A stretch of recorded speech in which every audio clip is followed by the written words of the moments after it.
What's up, fellow Sambarians?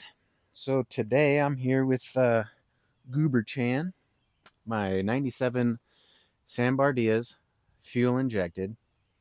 But what I'm going to be doing is one of the things I'm going to be doing will cover all the Sambars, carbureted, supercharged, fuel injected, whatever. If your distributor, which is pretty common, if your distributor is leaking right out of the head, not out of the distributor itself, because then, if there's oil coming out of your distributor, then there's some bad seals inside your distributor. But if you're leaking oil out of this distributor housing right there at the head, I'm going to be replacing the O-ring or the seal, and I can show you how to do it if you need to do that.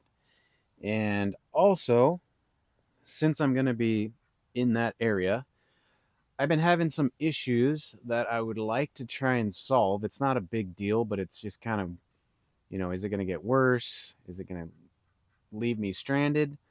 When I'm cruising fifth gear around 3,000, usually around 3,000 RPM, right? Right at that 3,000 RPM range, it will like just randomly cut out. It's really weird. It's just cruising, just blah, blah, just right at that RPM range. Any higher, any lower, it's fine. So what I'm going to do is take the distributor off, obviously, because I'm going to change that O-ring. And I'm going to open up the distributor and hopefully be able to replace what is called the harness assembly in the distributor, which is kind of like, I guess it's kind of like the pickup. So when that little rotor inside is spinning around and it's got the little, like, I don't know, they look like little fins on the rotor when it goes around and, doesn't make contact, but it, lines up with the pickup or whatever. I'm guessing it's, telling it to spark or whatever. I don't know. I don't freaking know these distributors. It's magic to me. But I think the pickup or the harness, there might be something wrong with it. It might even just be dirty. I don't know. It's just weird because it's around 3,000 RPMs where it will just randomly cut out. And I'm just afraid it's going to get worse over time. So while this part is still available in Japan, I'm going to replace it. I will have these on the website. Um, it's pretty uncommon to replace that part. I've only sold one of them in the time that I've had them. But if you're, doing distributor work and you want to replace parts inside the distributor, that's a good, I think that's really only one. Well, actually, there's a few parts left to replace in it, but that's a good thing to replace is that pickup or the harness.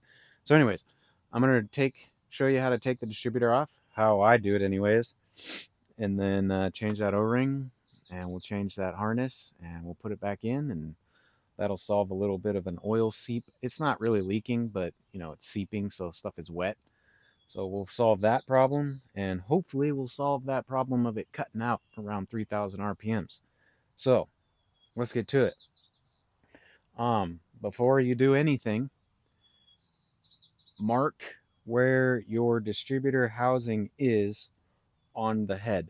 So when you go and put it back in there, it's all lined up. Now, it's really not going to make a huge difference on the fuel injected sandbars because it has the ECU, which if you advance or retard your the timing on these engines, the computer kind of like, I think the computer kind of combats that, so you have to like do something up in the front or something, like, I don't know the whole process. I think you have to ground something in order to change the timing. Don't ask me how you do it. It says in the book, I think, the manual. But if you're carbureted, it's very easy to change the timing, advance or retard on the distributor because there's no ECU, so you can just do that, which all my other ones are advanced. I think advanced 10 degrees. I think it's 6 degrees and 10 degrees, I believe. Could be wrong, but anyways, they're advanced. This one is just where it's at, which is pretty much like right in the middle, I think, of everything, where the bolts are in the distributor housing. So anyways, I marked where it's at with the pen. the distributor housing and the block, I mean the head, and I did it on two parts. I did it on like the lobe here at the bottom of the distributor, and then actually in the middle of the distributor, there's like a mark already, and I just remarked it right. Where am I? There, oh, right there, where that pen mark is. There was already kind of like a scratch mark. I think maybe somebody had done something, so they had scratched it there, but I just remarked it with the pen. And then kind of on the lobe down here, right there, I marked it there just in case I end up wiping it off somehow. And I can make sure I get it back in the right spot. And so anyways, I'm just going to pull the plug wires off, get access and the two 12 millimeter bolts holding it in there, and we'll pull it out. Okay, let's go ahead, and if you're bad at putting back wires, make sure you take a picture of how the wires are before you take them off. But it's usually 1, 2, 3, 4. All right. So now, let's go ahead and we'll disconnect the O2 sensor. So O2 and the harness have been disconnected. Let's go ahead and get these 10 millimeters. I grabbed a 12. Be right back. Okay, so they're two 10s. I don't know if I said 12. Two 12s, but two 10s. Our distributor should just come right out. I'm sure the O-ring's probably going to be nice and flat. There we go. This guy just squeezed the two little clippies there. There we go. Careful, because that thing's probably real close to breaking. Old brittle plastic that's getting heated up every day. So that might have been time to. I think this distributor might actually be leaking itself. That's pretty nasty. And there might be oil that's coming out of the inside. But we'll go ahead and just replace that O-ring. And just so you know, you cannot put this thing in 180 degrees out. These two slots are off-centered. They're not exactly in the middle. So you can't install this thing incorrectly, basically. So when you go to try not to move it, obviously, when you're doing stuff, so it makes it easier to line it back up with the camshaft. But these things are not centered, so you can't even install it if it's wrong. So don't freak out. You can't if you bump it or anything. Just line it, get the orientation off of the camshaft. You can see the slots, so you can line that back up. So now I'm going to attempt to take this apart and replace the harness. All right, let's go ahead and see what we can find inside.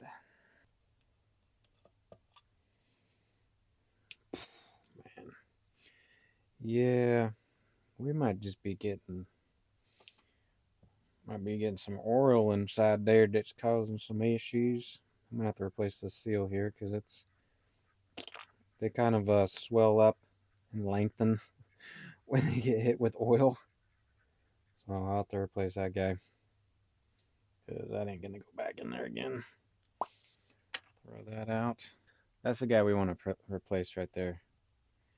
And while I'm in there, maybe I can clean some stuff and see if that will get rid of some issues. So let's go ahead and get the rotor off.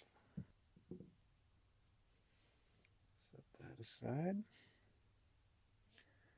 That's still good. This cap and rotor is pretty much new, so I'm not going to replace it. But there is our pickup or harness, whatever. I'll take some electronics parts cleaner and I'll spray this thing out inside, try to clean it, and then we'll see. We'll take it for a drive and see if we cut out around 3,000 RPMs. Get the screws out of there. This guy is going to come off of the plastic, the mount. There we go.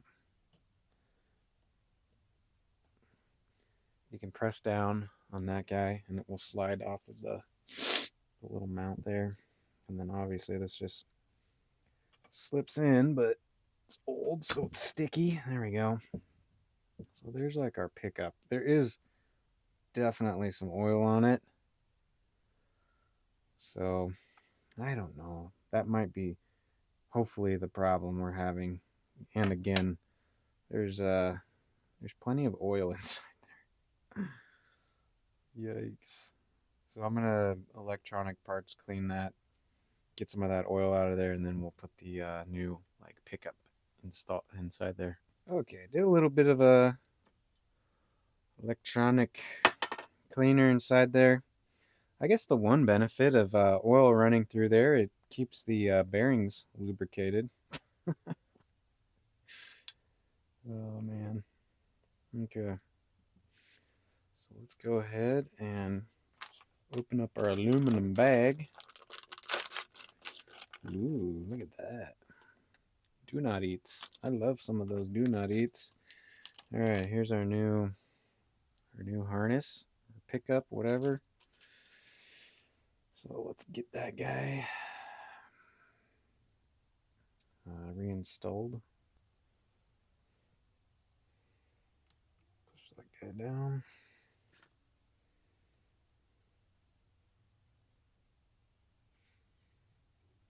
There we go. So squish that guy back down in there. Now let's go ahead and screw the harness in there. Okay, so I got that guy in there. I also forgot to mention, I didn't realize this amidst doing that the pickup has adjustment, kind of like setting points on a distributor that's got points. This is pointless because pointless because it has an electronic ignition. So that little pickup is a magnet, hits the reluctors, or I don't know, reluctors I think it is, the little fins on the rotor, looks like, or the dizzy. There is play. So what I did was I adjusted it. I just kind of went off of guessing specs, and I kind of, after doing some research, found it to be about 0.008 inches or 0.203 millimeters, and that gap is just, you know, it's pretty close, but obviously we don't want it to hit it, so it's not touching it. But that's what I set the gap at. Just thought I'd point that out in case you go to do that. You're gonna have to put a little bit of a gap in there as if you're setting points. Okay, so now let's go ahead and put the distributor rotor on. Okay, I gotta go grab a new O-ring from inside real quick so I can replace that. Alright, let's put the new seal on here so we can get the new cap. Not the new cap, put the cap back on. And you will see, they do put like a little drain spout, I guess, right here. So they probably are thinking at some point oil's going to come through there, and that's probably the little weep hole so it doesn't build oil up inside. So just don't worry about that. Just put your new seal back on. It will only go on one direction. There we go. Alright, so now let's go ahead and replace that O-ring, which this one's okay, but we're just going to do it anyways. Get the old one off. I think they might have done a O-ring before I got the van, because I have not replaced it. At least I don't think I replaced it, or I don't remember replacing it anyways. I very well could have and forgot. The thing looks brand new. I probably did replace it. Oh well. So, before we go and we put that back in, you're going to want to put a little bit of little bit of assembly lube on the O-ring so that we doesn't get hung up in the head and catch and roll over, or rip or whatever. So put some lube on that. All right, let's go put this back on the van and fire her up. All right, so let's take a look at the cam. Okay, let's get this thing to line back up again. I think I was about right there. So this is probably the trickiest part, is realigning the goodness gracious, the distributor back up with. This might take a little bit of time. Yeah. Okay. So like I said, if you're 180 degrees out, it doesn't matter. It's not going to go in there. So don't stress and be like, oh man, I can't remember. It just won't go. Okay, so we're going to put our 10 mils back in, and then we need to make sure our lines are all lined up, which I probably wiped off one of them. And you can just see, kind of get an idea where the dirt, if it's oily, where the washers were at. That looks about right. That looks about right. That looks about right. That guy. Yep. Okay, so that's why it's good to put marks in a couple places. So then if you're trying to be super good about getting it back, you got two places to line up on. And then we'll go ahead and tighten this up. Don't crank on it. Just get it nice and snug. You don't want to snap these bolts. They're not big bolts. You got an O-ring in there. It's gonna seal it. Just you don't want to break those. Okay, so now let's go ahead and put these back on. So cylinder one is marked. So we got one right here. Cylinder 2 is underneath cylinder 1. Cylinder 3 is in the back right here. And cylinder 4 is underneath cylinder 3. And then we'll put our coil lead back in there. And it's good to use dielectric grease on these, because if you noticed, I was able to get them out pretty easily. If you don't, they get hard and really stick to the plastic, and then you can actually rip your wires trying to pull them out. I've done that many of times on other vehicles, mostly Acties, because the Acties are right next to the exhaust too, right above it, and it gets hot and the wires stick to the cap and then they rip. Okay, so I'm gonna fire it up and make sure that, oh actually, let's plug it in first. Make sure we get our O2 sensor back in there. Okay. All right, we're all plugged in. Let's make sure we set that gap good on the distributor and see what happens. Well, I think that did the trick. Took it out for a little spin, and my pollito's freaking out.